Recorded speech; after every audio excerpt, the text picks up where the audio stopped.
बेटा जो आज हमने क्वेश्चन सोल्व करना है, इसमें हमने वैल्यूज़ फाइंड करनी है लेटर्स की। जैसे ये क्वेश्चन है, 3a को ऐड किया 25 से, तो आंसर लिखा उसने b and 2। Then we have to find the value of a and b। इस क्वेश्चन से हमने सोल्व करनी है, ठीक है। प्लेइंग विद नंबर्स चैप्टर है, उसका क्वेश्चन है ये। जैसे पहले देख लो, सबसे पहले यहाँ पे जो गिवन क्या है, 3a प्लस 5, उसका आंसर कितना आ रहा है 2। मीन्स जब हम इन दोनों को ऐड करेंगे तो जो भी उसका रिजल्ट आएगा उसका यूनिट डिजिट कितना होना चाहिए, 2 होना चाहिए यूनिट डिजिट। ओके, तो हमने a की वैल्यू ऐसे चूज़ करनी है कि जो आंसर है ना इसका, जो आंसर है इसका वो बेटा उसका यूनिट डिजिट 2 होना चाहिए। तो फिर यहाँ पे लिख दो, क्योंकि हमने रीज़न भी देना है साथ में ना, जो भी हमने स्टेप्स यहाँ पे इन्वॉल्व करने हैं उसका रीज़न भी साथ में देना पड़ेगा। We have to find but यहाँ पे we have to find a plus 5 so that one's digit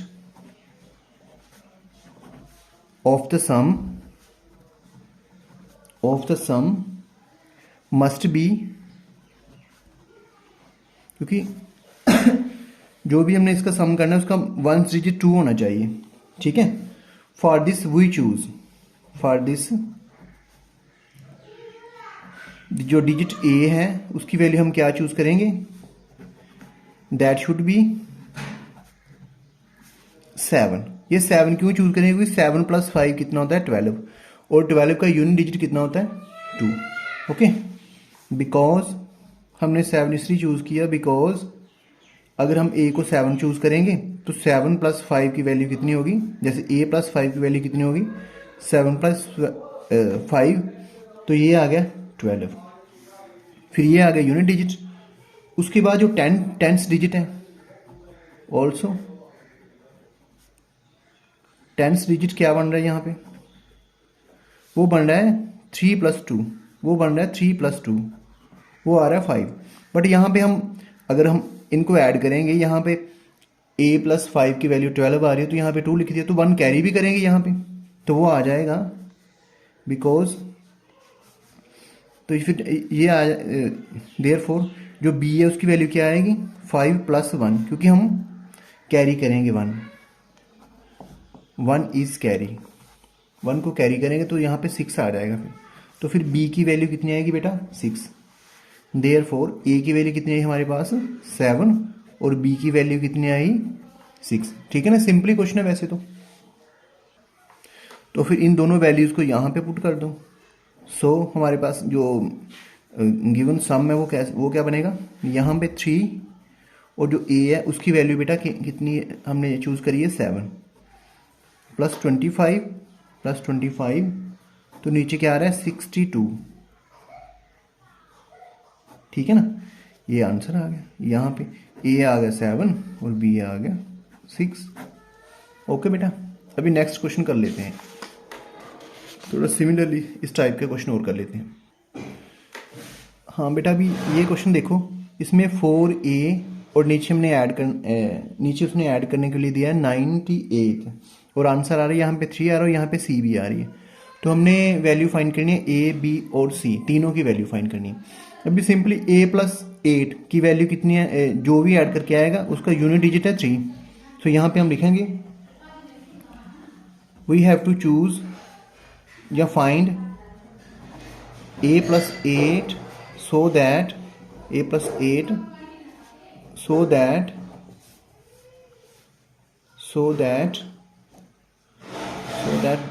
the ones digit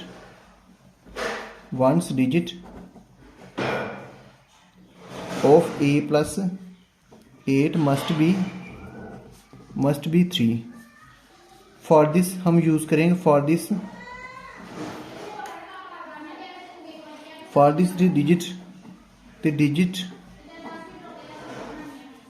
a should be, a की वैल्यू कितनी होनी चाहिए फिर बेटा, अगर यहाँ पे मैं a की वैल्यू 5 लिख दूँ, 5 प्लस 8 13 आ गया, तो उसका यूनिट डिजिट 13 का यूनिट डिजिट होता है 3, शुड बी 5। फिर a की वैल्यू कितनी आ गई 5, बिकॉज ए प्लस 8 वो आ गया 5 प्लस 8 ये आ गया 13। इसका यूनिट डिजिट कितना आ रहा है, जितना हमें चाहिए है ना, 3 हमें 3 चाहिए था ना, यहाँ पे 3 आ गया। तो यहाँ पे पुट कर दो वैल्यू, देयरफॉर 4 5 98 ऐड कर दो, 3 आ गया, यहाँ पे 1 कैरी कर लेंगे, यहाँ पे 14 आ गया। तो अगर हम इसको कंपेयर करेंगे, कंपेयर करेंगे सी बी और 3 से, तो यहाँ पे बी की वैल्यू कितनी आएगी 4 और सी की वैल्यू कितनी आ रही है 1, वो सीधे कंपेयर करके निकल जाएगा ना, क्योंकि ये उसने यहाँ पे दिया ना सी बी 3, उसकी जगह पे आ रहा है 1 4। तो फिर सिंपली इसका अगर हमने ए की वैल्यू पुट करी तो बी और सी डायरेक्टली यहाँ पे सॉल्व हो गया। तो फिर यहाँ पे ए की वैल्यू कितनी आ रही बेटा 5 और बी की वैल्यू 4 एंड सी की वैल्यू आ रही है 1। This is the answer. Okay, अभी बेटा नेक्स्ट क्वेश्चन हम कर लेते हैं मल्टीप्लिकेशन वाला। यहाँ पे ए 1 ए मल्टीप्लाइड बाय ए, जो रिजल्ट आ रहा है वो आ रहा है 9 टाइम ए। मीन ये जो यहाँ पे कॉलम बन रहा है, जो यहाँ पे तीनों की वैल्यू सेम होनी चाहिए, ठीक है। तो हमने देखना है भी किस नंबर को हम उसी से मल्टीप्लाई करें और जो रिजल्ट आएगा उसका यूनिट डिजिट भी सेम होगा, तो हमने वो ए की वैल्यूज लेनी है, ठीक है।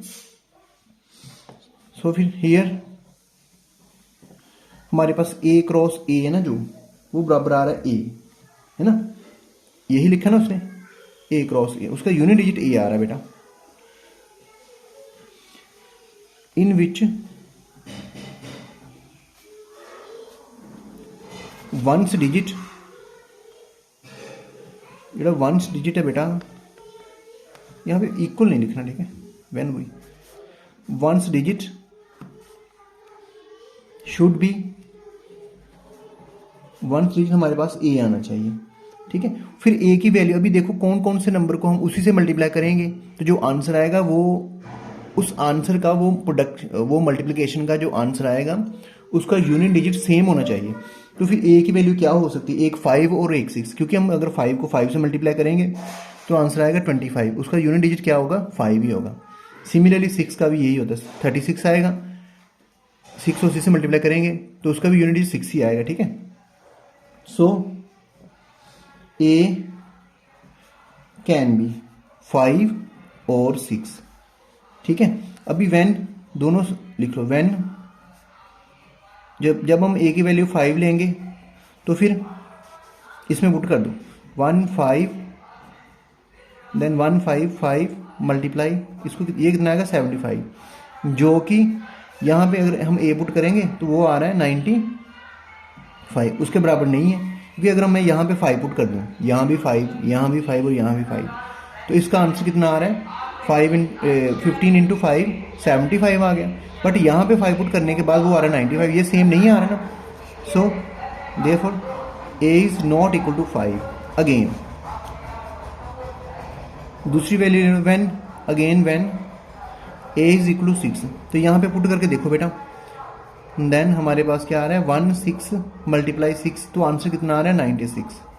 ये सही है क्योंकि 96 ही हमें चाहिए, ठीक है ना, 16 6 96 आ गया। तो फिर ए की एग्जैक्ट वैल्यू क्या आएगी 6, क्योंकि अगर हम 5 और 6 के बिना कोई और नंबर लेते तो उनका जब हम सेम नंबर को सेम से मल्टीप्लाई करते हैं ना, तो जो भी रिजल्ट आता है वो सेम नहीं आता। सिर्फ 5 और 6 दो ऐसे नंबर है जिनको अगर हम मल्टीप्लाई करें आपस 5 को 5 से और 6 को 6 से, जो आंसर आएगा उनका जो यूनिट डिजिट है वो सेम होता है, ठीक है। तो ए की वैल्यू कितनी होगी 6।